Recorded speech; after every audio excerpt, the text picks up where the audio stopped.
नमस्कार। खास खबर में आप सभी का स्वागत है। मंत्रिमंडल को लेकर सभी का इंतजार हो सकता है बहुत जल्द ही, या तो एक दो दिन में या फिर कुछ ही घंटों में खत्म हो सकता है, क्योंकि इस बार जो भी सरकारें बनी हैं, चाहे मध्य प्रदेश की बात करें, छत्तीसगढ़ की बात करें, फिर राजस्थान की बात करें, वहां पर सब कुछ अचानक हुआ है, अप्रत्याशित हुआ है। मुख्यमंत्री और डिप्टी सीएम के चेहरों को लेकर ये बात पहले साबित हो चुकी है, लेकिन अब सबकी नजर मंत्रिमंडल पर है। मध्य प्रदेश और छत्तीसगढ़ में शुरुआत हो चुकी है, लेकिन राजस्थान में किस तरह का मंत्रिमंडल होगा, मंत्रिमंडल की शक्ल कैसी होगी, और उसके साथ ही क्या मिशन 25 या फिर ये कहें कि 2024 का जो लोकसभा चुनाव है उसको साधने के लिए कितनी कोशिशें और किस तरह से कोशिशें कामयाब हो पाएंगी, इस पर सबकी नजर है। इसी को लेकर बात करेंगे। हमारे साथ वरिष्ठ पत्रकारों का पैनल इस वक्त जुड़ा हुआ है। वरिष्ठ पत्रकार श्याम सुंदर शर्मा जी हमारे साथ जुड़े हुए हैं, प्रमोद वशिष्ठ जी दिल्ली से हमारे साथ जुड़े हैं, और राजीव जैन साहब हमारे साथ जुड़े हुए हैं। तीनों का बहुत बहुत स्वागत है। श्याम जी, छत्तीसगढ़ और मध्य प्रदेश जब वहां पर सीएम बने थे तो डिप्टी सीएम को लेकर इतनी ज्यादा तस्वीर पहले साफ नहीं थी, लेकिन जब वहां डिप्टी सीएम बने तो राजस्थान में उसी पैटर्न को लेकर संभावनाएं जताई जाने लगी। ये बात जब पुख्ता हो गई कि वहीं की तरह यहां पर भी दो डिप्टी सीएम साथ में बनेंगे, तो अब सबका यही अनुमान है कि जो छत्तीसगढ़ में जिस तरह की सोशल इंजीनियरिंग नजर आई है और जो मध्य प्रदेश में नजर आई है, कुछ कुछ ऐसी ही छाप राजस्थान में भी नजर आ सकती है। और अगर ऐसा होता है तो आपको क्या शक्ल नजर आती है? देखिए, जातिगत आधार तो निर्धारित है, जिसमें तीन तो जाट बनेंगे, तीन राजपूत बनेंगे, दो तीन एससी के बनेंगे, दो एसटी के बनेंगे। तो ये और के विभिन्न जातियों के ब्राह्मण के दो, जिस तरह से बन रहे हैं और बन भी चुके कुछ तो, और कुछ लिए जाने बात है। अभी भी बहुत सारे मंत्री जो बनने वाले हैं, संभावित है, वो चिंतित है कि हमको कब सूचना फोन आएगा, हम कब तैयारी करेंगे। कह रहे हैं कि कल कल शाम को 4 बजे शपथ हो सकती है, लेकिन अभी तक ये क्लियरेंस नहीं हो पा रहा। वो कह रहे हैं कि जल्दी फोन अब पहुंचेगा, फोन पहुंचेगा तो अब। और राजभवन में तो तैयारी होने में तो करीब 12 घंटे 10 घंटे में तैयारी हो जाती है। केवल करना क्या है, टेंट लगा देंगे। एक दिन टेंट बाद में आ जाएगा काम में। केवल यही कि कुर्सी उर्सी लगे तैयार रहती है, एक दिन रखी रहती वहां। राजकाज में कोई ऐसा फर्क नहीं पड़ता है, लेकिन लग गए हैं, वहां तैयारियां हैं अंतिम तौर पर। जैसे ही सूचना जाएगी कि साहब, लेकिन बात ये हो रही है बार बार नाम की सहमति बनने में क्या दिक्कत आ रही है, किस तरह की स्थिति आप बनाना चाहते हैं, क्या कुछ करना चाहते हैं, अभी तक क्लियरेंस नहीं आ पा रहा है। मुख्यमंत्री खुद भी चिंतित है कि मुझे दिल्ली से सूचना आएगी तो मैं आगे सूचना करूंगा। ये एक नया पैटर्न शुरू हो गया कि मुख्यमंत्री को भी पता है कि दिल्ली से सूचना आएगी तो मैं आगे। और संगठन के प्रदेश अध्यक्ष भी आ गए हैं दिल्ली। अभी देखिएगा, कुछ देर पहले ही मुख्यमंत्री जी करणपुर चुनाव प्रचार करके लौट आए हैं। अब बस इंतजार ये हो रहा है कि वहां से क्लियरेंस आए, किसको मंत्री का पद दिया जाए, किसको नहीं दिया जाए, तो फिर सूचना विधिवत रूप से बनने वाले मंत्रियों को दी जाए। जिनकर भी कह रहे थे कि हमको अभी सूचना नहीं मिली है, या और दूसरे तीन चार जो बनने वाले हैं, करोड़ी लाल ने भी कहा कि प्रबल संभावना तो है, लेकिन अभी हमको तो कुछ सूचना नहीं मिली है। जिस प्रकार से एक अनिश्चितता का वातावरण है कि कल होगी या परसों होगी, ये एक ही दिन का अंतर हो सकता है। क्योंकि दो राज्यों में, जहां छत्तीसगढ़ और मध्य प्रदेश में जब हो गई, तो अब हमारे यहाँ भी केवल ये है कि ग्रीन सिग्नल आ जाएगा, कभी इन इन लोगों को लेना है। ज्यादा करके मुझे ये लग रहा है कि पहली बार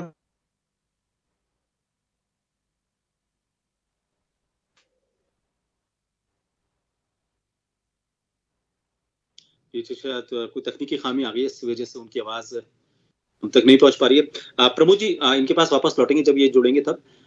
अभी दिल्ली की अगर हम बात करें तो दिल्ली से सबको इंतजार है कि उनके पास फोन आए।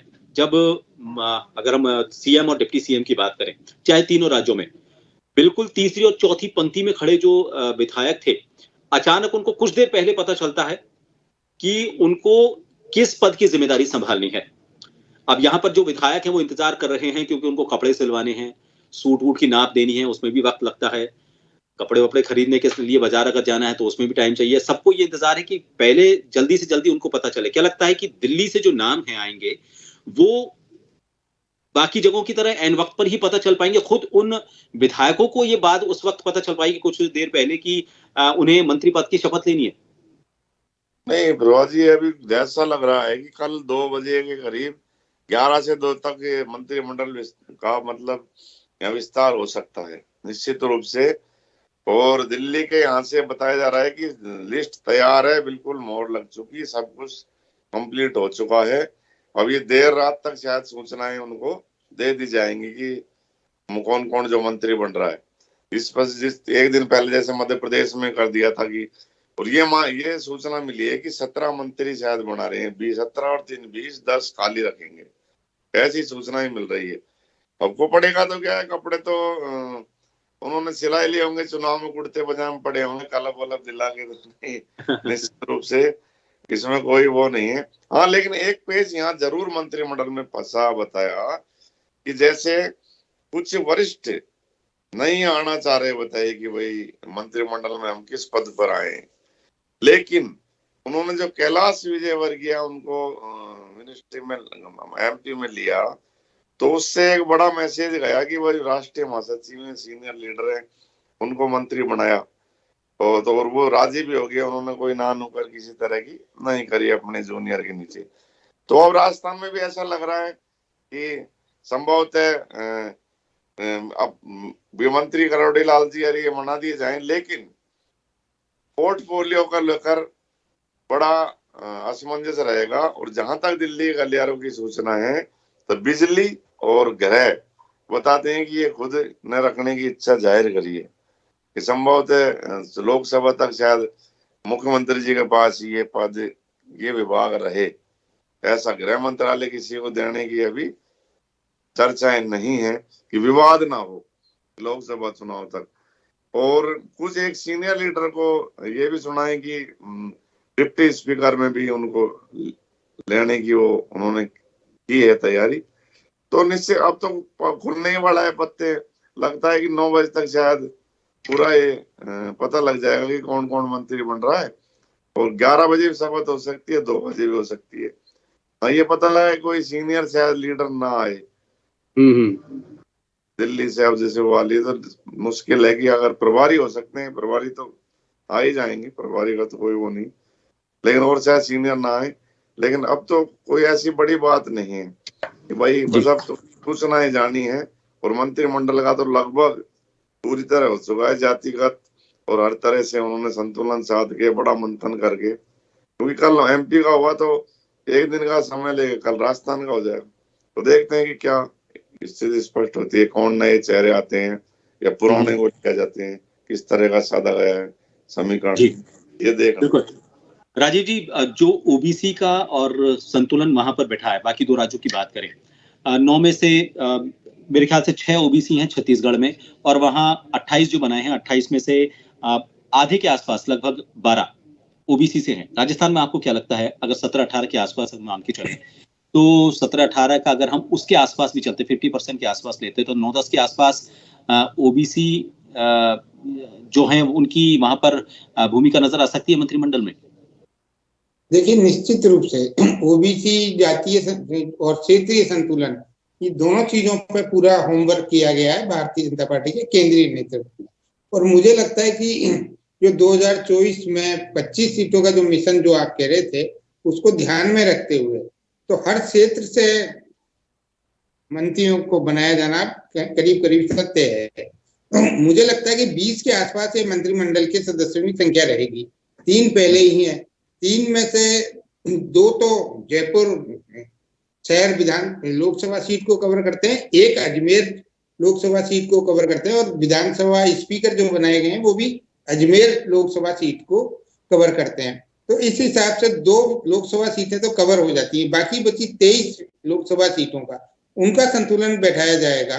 तो उसमें से करीब करीब 18 से 20 इस तरीके के नुमाइंदे लिए जाएंगे जो उन क्षेत्रों के हों। उनमें जातिगत समीकरण भी देखा जाएगा, उसमें अनुभव और युवा, तो दोनों तरीके का जो मिश्रण के रूप में मंत्रिमंडल हमारे सामने आएगा। अनुभवी लोग भी हैं। अब जैसे 3 सांसद और अभी जो इसमें विधायक बने हैं, उनको किस स्थिति में रखा जाए, जिसमें मयंक बालकनाथ हैं, राज्यवर्धन राठौड़ हैं, किरोड़ी लाल मीणा है। तो मुझे जो लगता है कि केंद्रीय नेतृत्व ने इन सबका एक संतुलन बनाया है। अब जैसे प्रमोद जी भी कह रहे थे, डिप्टी स्पीकर भी है, फिर एक चीफ विप भी बनता है, डिप्टी चीफ विप भी बनता है, उसमें भी वरिष्ठ विधायक और चीफ विप और मैं तो ज्यादातर अनुभवी विधायक को रखा जाता है। तो उसमें जो मुझे लगता है कि चीफ विप के रूप में तो जोगाराम पटेल और जोगेश्वर गर्ग, ये दोनों पिछले 2 दिन जो विधानसभा चली उसमें बड़े सक्रिय रूप से फ्लोर मैनेजमेंट का काम इन 2 वरिष्ठ विधायकों ने किया। दोनों अनुभवी हैं। जोगाराम पटेल भी दूसरी बार के एमएलए हैं और जोगेश्वर गर्ग तो चौथी बार के एमएलए हैं, और वो काफी अच्छे तरीके से चीजों को संभाल रहे थे इन 2 दिनों में। तो निश्चित रूप से इनको कोई इस तरीके का काम दिया जाए। जोगाराम पटेल को हो सकता है, संसदीय मामलों के बड़े जानकार भी हैं, कानूनविद हैं, तो उनको संसदीय मंत्री के रूप में भी कहीं ना कहीं रखा जा सकता है। ये कयास है अपने, क्योंकि भारतीय जनता पार्टी हमेशा चौंकाने वाले फैसले कर रही है, तो इस मंत्रिमंडल के रूप में भी हो सकता है कई चौंकाने वाले चेहरे हमारे सामने आए।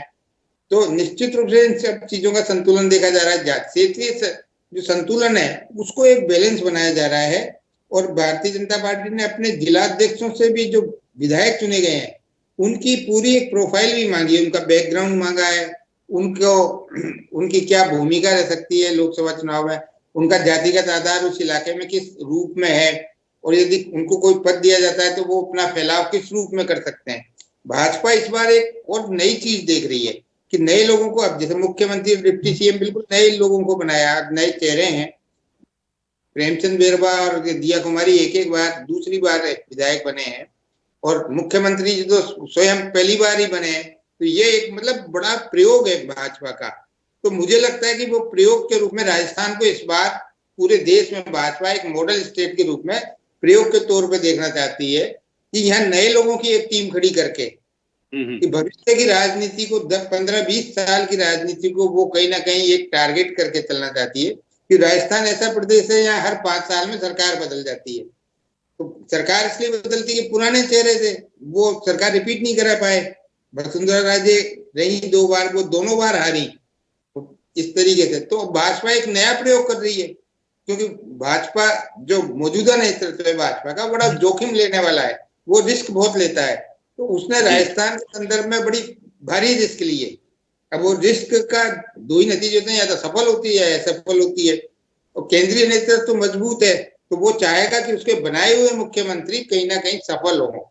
तो वो पूरी ताकत उस रूप में देना चाह रहा है कि मंत्रिमंडल का गठन इस रूप में हो कि मुख्यमंत्री सफल हो और उसकी सरकार सफल हो, और 5 साल बाद जो परिपाटी बनी हुई है उसको तोड़ा जाए, सरकार को रिपीट किया जाए। आप देखिए कांग्रेस तो कुछ चीजों पे ही टारगेट करती है, अब भाजपा तो अगले 5 साल बाद की सोच के ये इस तरीके की नई टीम को खड़ा करती है। जी बिल्कुल, आपने सही कहा श्याम जी। अब वसुंधरा राजे अपने बलबूते पर जब वो मुख्य भूमिका में नहीं थी तब भी वो 25 सीट लेकर आई थी। अब आपको क्या लगता है? श्याम जी सुन पा रहे हैं मुझे? आवाज आ रही है जी, मेरी आवाज आ रही है आपको? बिल्कुल बिल्कुल। तो वो अपने बलबूते पर 25 सीटें लेकर आई थी, लेकिन अभी वो उस मुख्य भूमिका में नहीं है। तो क्या लगता है आपको ऐसे में कितनी छाप नजर आएगी? क्योंकि अगर दारोमदार खुद अपनी नई टीम पर लिया जाए तो एक रिस्क होगा बीजेपी के लिए 25 सीटों को जीतना। तो क्या तो उनकी कोशिशें रही और राजे ने किस तरह से अपने बलबूते उन 25 सीटों को जिताया, उनका वो अनुभव हासिल करने के लिए एक प्रमुख भूमिका इस मंत्रिमंडल में उनकी टीम के कुछ विधायकों की हो सकती है। प्रभात जी 25 सीटें कब जिताई उन्होंने?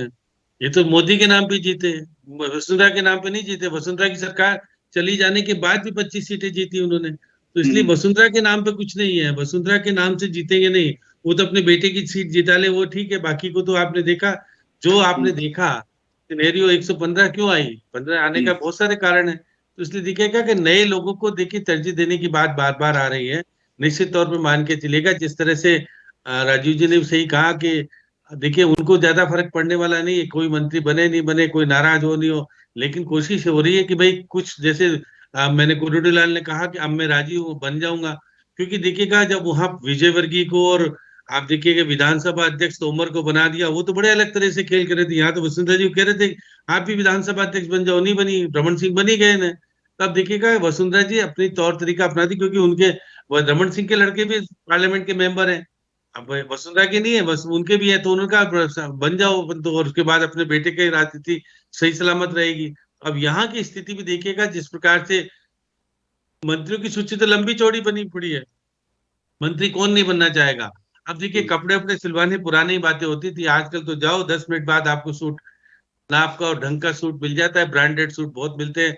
प्रमोद जी अब जरूरत नहीं है कि आपको नाप देकर की जरूरत है, आप तो आधा घंटे में दूल्हे बन के बाहर आ जाओगे, इसलिए वो तो कोई दिक्कत नहीं। और देखिए शपथ लेने के लिए कुछ जरूरी है सूट पहना जाए, कुछ भी पहन के शपथ लो, मंत्री तो मंत्री है, शपथ लेने के बाद मंत्री कहलाता है, चाहे सूट हो नहीं हो उससे कोई फर्क नहीं पड़ता। इसलिए मंत्री के सपने सबको अच्छे लगते हैं कि बाहर जाते हैं आपके पास गाड़ी भी होती है, बंगला भी होता है, फिर पीए सीए सारे चीज सूट मारने वाले मिलते हैं, तो ये शपथ का तो बहुत बड़ा प्रभाव होता है। इसलिए प्रभात जी, जो आप कह रहे हो कि टाइम चाहिए, टाइम किसी को नहीं चाहिए, चाहे भले कितनी भी दूर से स्पेशल प्लेन करके आना पड़े, आ जाएंगे। हमको तो शपथ लेनी है, क्योंकि शपथ का तो बहुत बड़ा, वो तो सिनेरियो चेंज हो जाता है। कैबिनेट मिनिस्ट्री तो अलग बनता है, राज्य मंत्री, कोई भी मंत्री बनने के लिए कभी कोई कुछ भी करना पड़े कोई दिक्कत नहीं है। किसी भी स्थान से लाने में 2 घंटे से ज्यादा लगते नहीं है, 3 घंटे से ज्यादा लगते नहीं है। इसलिए सरकार का प्लेन पड़ा है, सरकार का प्लेन किस काम में आएगा? शपथ हेलीकॉप्टर प्लेन लगे, पहले भी आए हैं। नाथू सिंह को तो कहाँ से लाए थे, आपको तो पता है राजीव जी, कहाँ से ढूंढ के लाए थे? वो तो थे वहां गोवा वगैरह में थे, तो भी तो आगे थे वो। चाहे भले 6 बजे शपथ दिलानी पड़ी हो, बाद में उनको अलग से शपथ दिलानी पड़ी थी। अरुण चतुर्वेदी को पहले राज्य मंत्री का, फिर कैबिनेट मिनिस्टर की शपथ दिलाई थी। तो बीजेपी में तो शपथ तो दिलाया, और शपथ 4 बजे का टाइम निर्धारित होना जा रहा है। 2 बजे का तो प्रबोध जी नहीं है, बस 4 बजे का टाइम पहले भी हो रहा था, 4 बजे। और शपथ में तो कोई बड़ी बात नहीं, देखिए जो भी तैयार है सब तो बैठे हैं। अब देखिए जो जोगाराम पटेल को हो सकता है उपाध्यक्ष बना जाए विधानसभा का, उनको अभी नहीं दिया जाए बात, और जोगेश्वर गौर को मुख्य सचेतक बनाया जा सकता है, इसमें कोई दिक्कत नहीं है। और देखिएगा अनीता बघेल है, या कल्पना सिंह है, या आपके देखिएगा नक्शम चौधरी आई है, जो देखिए पहली बार जीती है, उसको भी कई बार कह रहे हैं भाई उधर का भी कोई बना दो। जगत सिंह बनेगा, या शैलेश क्योंकि पहली बार चुना इसलिए उसको बनाया जाए। मुझे लगता है कि या तो कोई सांसद रहा हो या विधायक रहा हो दूसरी बार का, उन्हीं को बनाया जाएगा। पहली बार वाले को अवॉइड करेंगे, जिससे कि बाकी की संख्या कम हो सके। जब दूसरा विस्तार होगा जब देख लेंगे। ये भी बहुत ज्यादा संख्या में है हमारे पास। जैसे देखिए, मैं देख रहा था मदन दिलावर बुजुर्ग है, बनाएंगे नहीं बनाएंगे मुझे नहीं पता।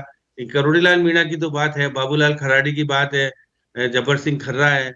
यदि बात करें देखिएगा वहां से अपने संजय शर्मा की बात आती है बार बार, या बात करते हैं अपने देखिएगा श्रीचंद कृपलानी को बनाएंगे पता नहीं। सुमित गोधारा नया जाट लेता है, बना देंगे। देखिएगा सियोल जो उसको दिया, उसको हराया, उसको दूसरी बार बना हुआ है।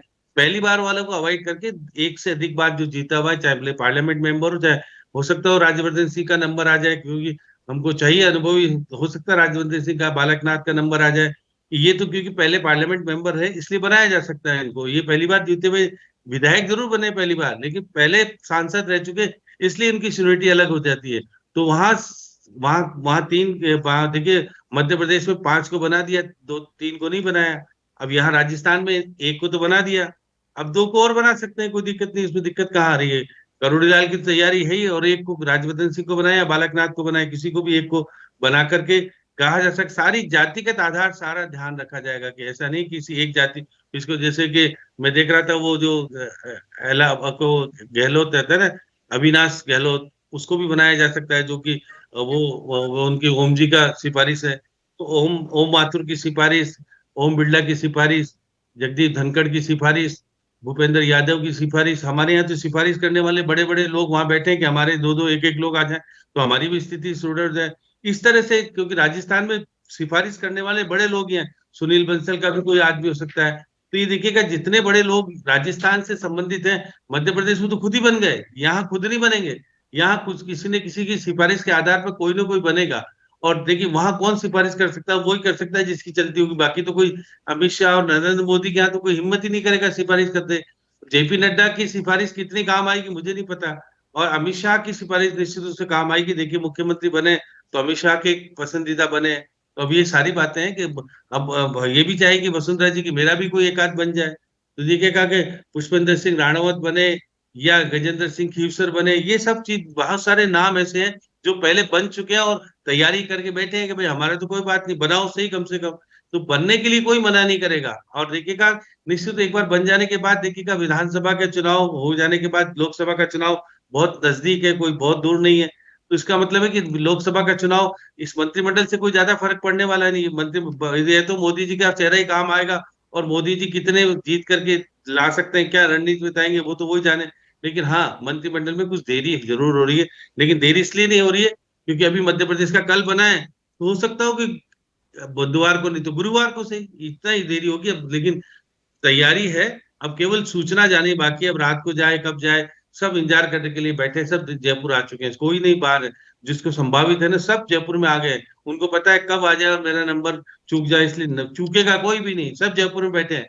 और सब सुरक्षित तरीके से बैठे कि भाई हमारा सूचना फोन अलग से लगा के बैठे भाई तू तैयार है ना, इस फोन को तो बिजी मत रखो बिल्कुल, क्या पता कब चार्ज घंटी करके बजे। बैठे हैं फोन को हाँ, चार्ज करके बैठे हुए हैं। जी मुख्यमंत्री की, सीपी जोशी की या अमित शाह, कहाँ से फोन आएगा पता नहीं, बिल्कुल। दिल्ली से फोन आएगा या संगठन की तरफ से फोन आएगा कि सब हाँ मंत्री पहले भाजपा दफ्तर जाएंगे, सब तिलक विलक लगा के, वहां से राजभवन बहुत ज्यादा दूर नहीं, इसलिए मैं कह सकता हूँ कि बहुत ज्यादा इंतजार नहीं है राजस्थान को। और निश्चित रूप से जाट 3 बनेंगे, राजपूत 3 बनेंगे, एससी के 3 बनेंगे, एसटी के 2 बनेंगे, और बाकी की जाति को लेकर के ब्राह्मण 2 बनेंगे। इस प्रकार से करीब वही बात है 18 या 20 और 3 बने हुए हैं। इससे ज्यादा 7 छोड़ेंगे या 10 छोड़ेंगे, कुछ देंगे, 22-23 लोगों का मंत्रिमंडल बनेगा। जी सचेतक, मुख्य सचेतक और उप सचेतक 2 बन सकते हैं, 2 वो बन जाएंगे।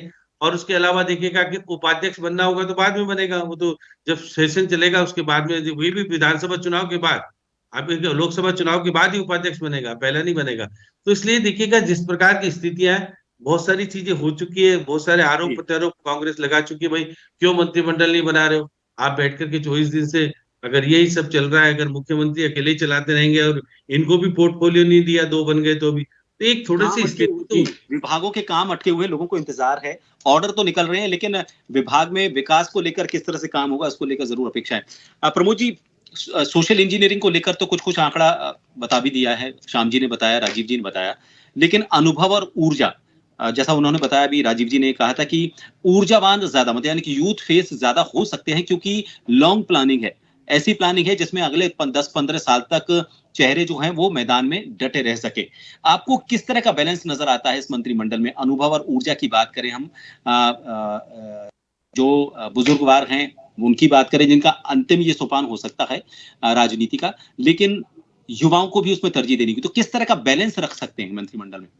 देखो, जैसे तीनों स्टेट में जनरेशन चेंज का भारतीय जनता पार्टी ने एक बड़ा फार्मूला चलाया है, पूरी तरह जनरेशन चेंज करी, तो ऐसा लगता है कि युवा और ऊर्जावान ज्यादा मंत्रिमंडल में आने की संभावना है। ये अच्छा, ये भी कंफर्मेशन मैं आपको बीच में देना चाहूंगा, कल सुबह 11:15 बजे मंत्रिमंडल के शपथ ग्रहण जो समारोह है उसके लेकर कंफर्मेशन आ चुका है। सुबह 11:15 बजे प्रोग्राम शुरू होगा, तो मुझे लगता है कि ये कंफर्मेशन होते ही तो धड़कनें अब बढ़नी शुरू हो गई होंगी। जी प्रमोद जी, सूचना आपको सूचना मिली जाएगी, आपको सूचना मिलना शुरू होगी। कल अभी आपने जन टीवी पे चर्चा में की, भैया अभी निश्चित रूप से 9 बजे तक लिस्ट आपकी टीवी पर आ जाएगी, और 2 बजे 4 बजे जो भी होगा हो जाएगा।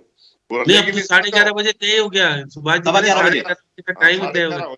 हाँ, वो तो टाइम का क्या तो होना है जी, 12 बजे से पहले होता है ना। कोई भी पॉलिटिशियन होता है ना, वो चाहे उसने जिंदगी में माँ बाप के पैर नहीं धोए हो, लेकिन उस पर जब कैमरा है तो माँ बाप के पैर धो के भी निकलते हैं।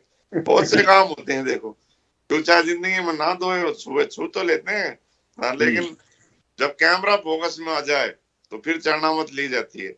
तो चलो ठीक है, अच्छी बात है, एक मैसेज जाता है पब्लिक में, भाई कोई लीडर बनते हैं, मंत्री बन रहा है, माँ बाप के पैर धो के आगे आ रहा है, निकल रहा है सारा। तो मुझको तो ऐसा लग रहा है सर कि जो युवा, इसमें यूथ ज्यादा आ सकता है, यूथ और ऊर्जावान लोगों को इसमें जाओ। और जैसे यादव 2 विधायक हैं राजस्थान में, 2 ही चुने गए हैं, जसवंत यादव और बाबा बालकनाथ, तो इनमें से तो बाबा बालकनाथ का माना जा रहा है कि पूरी तरह हो जाएगा। हाँ, ब्राह्मणों में जैसे प्रदेश अध्यक्ष ब्राह्मण है, मुख्यमंत्री ब्राह्मण है, अब कितना ये बढ़ाएं, क्योंकि संदीप शर्मा के लिए बताते हैं कि बड़े लीडर ओम बिरला जी कोटा में डटे हुए हैं, व्यास जी की भी वहां, जिन्होंने बीटी कल्ला को हराया, उनकी वहां जबरदस्त है। अब संजय शर्मा को अगर ओम माथुर जी क्या 2 तो लिए नहीं जाएंगे, उन्होंने किसी औरों की भी सिफारिश की है। तो देखते हैं, आप सही कह रहे थे अभी भाई साहब, श्याम जी की जो सिफारिशों का खेल यहाँ ज्यादा चल रहा है सर पूरा। जैसे 3 मंत्री शिवराज सिंह जी के लिए 10 और 10 छोड़ दिए, तो अनुभव के रूप में कोई ऐसी बड़ी बात मुझे लगता नहीं कि जब मुख्यमंत्री उन्होंने बड़े सोच समझ के संगठन का व्यक्ति दिया है, तो जो विधायक चुने हैं उनने किसी न किसी तरह संगठन में तो काम किया ही है, इसमें कोई दो राय नहीं। तो संगठन में काम किया है तो भारतीय जनता पार्टी का अनुभव तो है, और अनुभव तो देखो, अनुभव तो ये है, ये तो कर्नल है सारे अभी, और कर्नल जो मुख्यमंत्री बने, मेजर जनरल की जो चीज आएगी वो इनके पास आएगी, चलिए माना जा रहा है। हाँ जी, समय कम है, मैं एक बार आखिरी टिप्पणी राजीव जी से लेना चाहूंगा। राजीव जी, मोदी जब आए थे यहाँ पर तो उन्होंने प्रचार के वक्त ये कहा था कि आप किसी को वोट नहीं दे रहे, आप सिर्फ मोदी को वोट दे रहे हैं, मोदी के नाम पर वोट मांगे गए थे। इस बार जो चेहरे सामने आए हैं तीनों राज्यों में, उसमें मुख्यमंत्री के तौर पर भी ऐसे चेहरे सामने आए हैं जो बिल्कुल अप्रत्याशित थे। क्या ऐन वक्त पर यह भी हो सकता है कि जितने भी हम समीकरण लगा रहे हैं, जातिगत समीकरणों को छोड़ दें, लेकिन हम यूथ की और अनुभवियों की बात करें, उन सबको दरकिनार करते हुए ऐन वक्त पर फिर यही बात कही जा सकती है कि चाहे जिसको भी खड़ा किया गया हो, लेकिन चला मोदी फैक्टर ही, किसी ऐसे आदमी को मंत्रिमंडल में शामिल कर दिया गया जिसकी संभावनाएं नहीं थी, लेकिन लोकसभा चुनाव से ठीक पहले आकर मोदी इन सारे गणितों को फेल करते हैं, कहने कि आपको एक बार फिर मोदी को ही वोट देना, और ये सारे गणित जितने भी हम आंकड़े लगा रहे हैं ये सब धराशायी नजर आए। देखिए, निश्चित तौर पर मेरे को एक यही संभावना सबसे ज्यादा लगती है कि क्षेत्रीय जातीय संतुलन तो बैठाया जाएगा, लेकिन जो अपने आप को किसी जाति विशेष का ये मानते हो झंडा बरदार की साहब मेरी जाति के इतने वोट हैं और मैं उस जाति का इतना प्रमुख नेता हूँ, तो वो चीजें तो चलने वाली नहीं है। इस युग में जो मोदी अमित शाह का युग है, वो इस चीजों को मायने नहीं रखता उनके सामने कोई ठोक के दावा कर सके कि साहब जाट समुदाय तो मैं बनूंगा तो जाट समुदाय मेरे पीछे होगा। वो कह सकते हैं कि भाई तू नहीं, फला नया आदमी आया उसके पीछे भी हो सकता है। और प्रवासी में एक सही बात बताता हूँ, जातीय जो समीकरण है ना, जो नेता अपने आप को जातीय आधार पे मानते हैं ना, वो बिल्कुल ढकोसला करते हैं, क्योंकि जो भी व्यक्ति बन जाएगा, चाहे नया आदमी बन जाए, अनुभवहीन आदमी बन जाए, पहली बार का आदमी बन जाए, उसकी जाति उसके पीछे लग जाती है। जैसे आज मुख्यमंत्री जी बने, वो कोई ब्राह्मणों के इतने बड़े नेता नहीं थे, ना उन्होंने कभी दावा किया कि पूरा ब्राह्मण समुदाय मेरे पीछे आ जाएगा। वो जब मुख्यमंत्री बन गए तो समुदाय अपने आप उनके पीछे हो लिया, वो अपने आप को ये मानने लग गया कि साहब हमारे वर्ग का है। तो वो नहीं है, जाति का तो एक संदेश के रूप में किसी को भी बैठा दिया जाता है। सीपी जोशी को जब प्रदेश अध्यक्ष बनाया, कोई ये नहीं था कि पूरे राजस्थान का ब्राह्मण उनके पीछे है, या सतीश पूनिया जब बने, जब ऐसा नहीं था कि पूरा जाट समुदाय उनके पीछे है। लेकिन जब वो आदमी पद पर बैठ जाता है तो उसका समाज, उसकी जाति, उसका समुदाय उसके पीछे वैसे ही लग जाता है। तो ये एक भ्रम की स्थिति है जो नेता सबको बना के चलते हैं, और मोदी अमित शाह ने इस भ्रम को ही तोड़ा है, नए लोगों को खड़ा किया है। कल और कई भ्रम टूटेंगे। 11:15 बजे जब शपथ ग्रहण समारोह होगा तो ये भ्रम ना सिर्फ जनता का भी टूटेगा, उन विधायकों का भी टूटेगा जो अपने आप को अलग अलग नजरिए से ताकतवर समझ रहे थे, अपनी तरफ से गोटियां बिठाने की कोशिश कर रहे थे। उन बड़े नेताओं का भी भ्रम टूट सकता है जिनको लग रहा है कि हम हमारी, जैसा कि श्याम जी ने कहा कि अपने अपने नुमाइंदों को बिठाने की कोशिश, ताकि केंद्र सेंट्रल में उनकी थोड़ी ताकत बढ़े। कुछ नाम भी उन्होंने गिनाए थे। देखते हैं कल कितने भ्रम टूटते हैं, क्योंकि जिस तरह से मुख्यमंत्री और डिप्टी सीएम के नाम को लेकर कई तरह की भ्रांतियां टूटी हैं, कुछ नई भ्रांतियां कल भी तोड़ी जा सकती हैं। लेकिन 2024 सामने है, देखना होगा ये भ्रांतियां टूटने के बाद 2024 में किस तरह का परिणाम सामने लेकर आती है। पर फिलहाल इंतजार करने का कल तक ताकि पता चल सके कि अब नई सेना जो है भजन लाल की, वो नई सेना किस तरह की है, क्या शक्ल लेकर आई है। फिर उसके बाद हम एक बार फिर वापस सामने बैठेंगे और फिर इसका आकलन करने की कोशिश करेंगे, विश्लेषण करने की कोशिश करेंगे कि अगर ऐसा हुआ, ये चेहरा आया तो उसका कारण क्या था। फिलहाल के लिए बहुत बहुत शुक्रिया आप सभी का हमारे साथ खास खबर में जुड़ने के लिए। नमस्कार।